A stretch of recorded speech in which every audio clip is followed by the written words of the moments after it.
Hello guys, eto na yung part 2 ng paggala namin sa birthday ni Jenny dito sa Bermosa.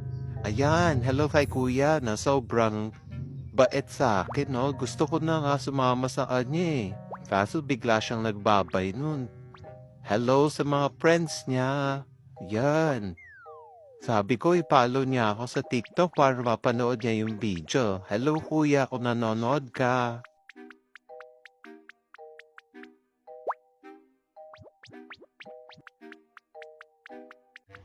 Sobrang saya, ang daming makilalang bagong friends guys dito sa Vermosa, Cavite.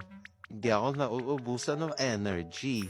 Sana pag nakita niyo ako sa mall, huwag kayo mahiyang lumapit.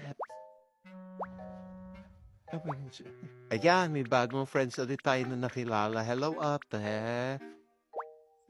Wow, ang bait ko dito guys. So, tignan niyo, kumakawagwag yung bundok ko. Hello din pala kay ma'am na taga Siklab. Sobrang sarap po ng pagkain niyo. Sayang, di ko natikman.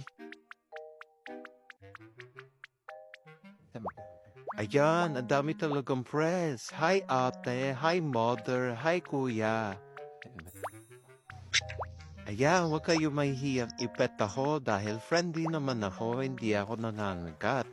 And next time na makita niyo ako, bibigyan ko kayo ng stickers.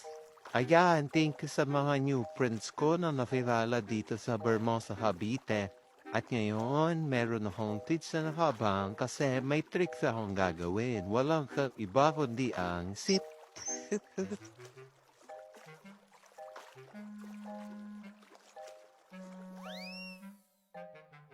Naisahan ko sila doon sa treats na yun, guys. See you on the next one. Bye-bye.